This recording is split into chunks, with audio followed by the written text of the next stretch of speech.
Assalamualaikum warahmatullahi wabarakatuh. Salam, Om Swastiastu, Namo Buddhaya, salam kebajikan, Rahayu. Tahukah kamu bahwa setiap hari kota Yogyakarta menghasilkan ratusan ton sampah?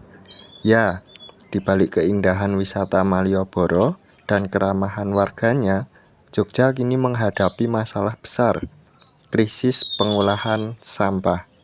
Dalam video ini, kita akan membahas bagaimana masalah sampah di kota Yogyakarta terjadi, apa penyebabnya, dampaknya, dan tentu saja, apa solusi yang bisa kita lakukan bersama.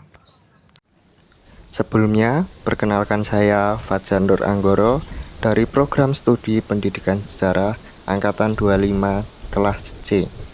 Kota Yogyakarta dikenal sebagai kota pelajar dan kota wisata. Setiap harinya, ribuan wisatawan datang menikmati kuliner, budaya, dan suasana khas Jogja. Namun, aktivitas ini juga meninggalkan jejak, yaitu jejak sampah yang menumpuk di berbagai titik kota. Jangankan di titik kota, di sekitaran kabupaten sering juga kita menemukan sampah-sampah yang menumpuk yang ditinggalkan hanya di pinggir jalan. Menurut data dari Dinas Lingkungan Hidup Kota Yogyakarta atau DLH, volume sampah di kota mencapai sekitar 400 hingga 450 ton per hari. Dari jumlah itu, sekitar 70% merupakan sampah rumah tangga dan konsumsi, seperti plastik, sisa makanan, dan kertas. Masalah utama muncul karena ketergantungan warga Jogja terhadap tempat pengolahan sampah terpadu atau TPST yang berada di Piungan. Sejak 2023, TPST Piungan sering mengalami penutupan sementara akibat kelebihan kapasitas. Kondisi ini membuat sampah menumpuk di jalan-jalan dan TPS sementara di kota. Sedangkan di Kabupaten Kulon Progo, di tempat asal saya, juga banyak sekali sampah-sampah yang hanya dibuang sembarangan di pinggir-pinggir jalan atau hanya dibiarkan begitu saja. Lalu, apa yang menyebabkan krisis sampah ini semakin parah? Ada beberapa faktor utama. Pertumbuhan penduduk dan wisatawan Jogja bukan hanya kota pelajar, tapi juga kota wisata. Aktivitas ekonomi dan konsumsi meningkat drastis, menghasilkan lebih banyak sampah. Kurangnya kesadaran masyarakat, banyak warga yang masih mencampur sampah organik dan anorganik tanpa pemilahan. Ketergantungan pada sistem pembuangan akhir, sebagian besar sampah hanya disangkut dan dibuang ke TPST, bukan diolah sejak dari sumbernya. Minimalnya fasilitas pengolahan lokal, meskipun sudah ada beberapa TPS 3R dan banyak bank sampah, jumlahnya belum cukup untuk menampung volume besar dari seluruh kota. Tentu saja, permasalahan sampah bukan hanya persoalan bau atau kotor. Dampaknya jauh lebih besar, baik bagi lingkungan, ekonomi, maupun kesehatan masyarakat. Dampak lingkungan, sampah yang tidak terkelola mencemari tanah dan air. Plastik yang terbakar bisa menghasilkan gas beracun yang berbahaya bagi udara. Dampak kesehatan, tumpukan sampah menjadi sarang lalat, tikus, dan nyamuk yang bisa menyebabkan penyakit seperti diare, DBD, dan infeksi kulit, dan banyak sekali penyakit yang disebabkan oleh sampah. Dampak sosial dan ekonomi, tumpukan sampah di pinggir jalan menurunkan estetika kota, merusak citra pariwisata, dan mengganggu kenyamanan wisatawan. Bahkan bisa menurunkan minat orang untuk berkunjung ke Jogja.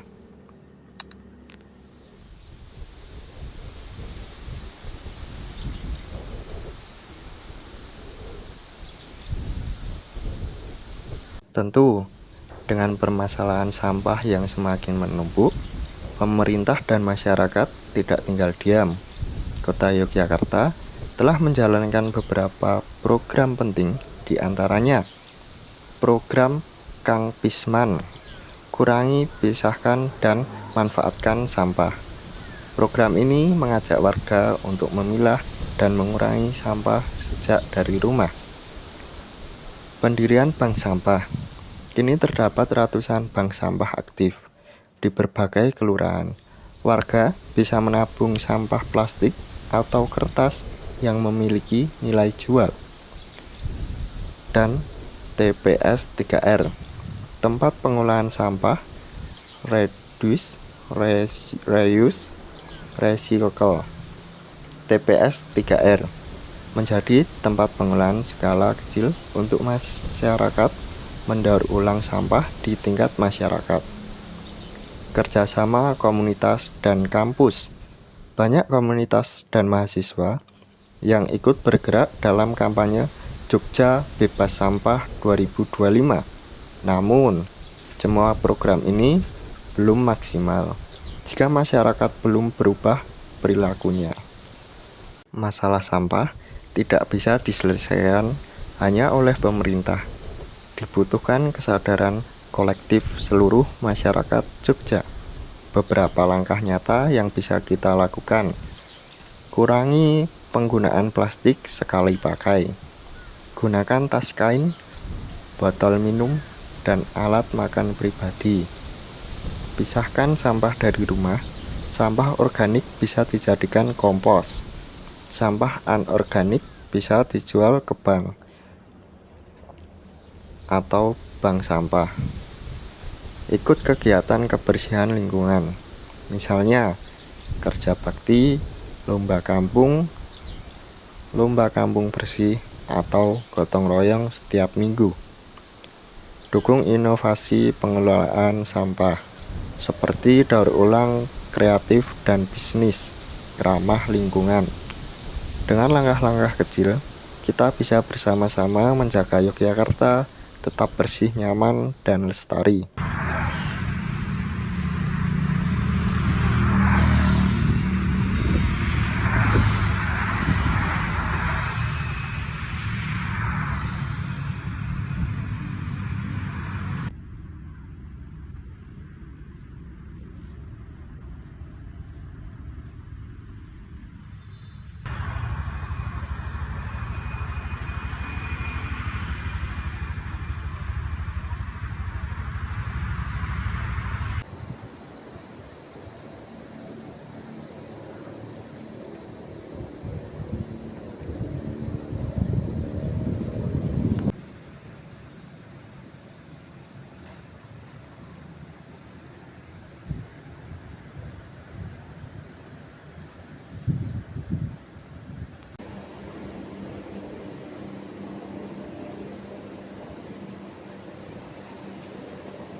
Tentu, sampah bukanlah masalah yang sepele maupun masalah kecil.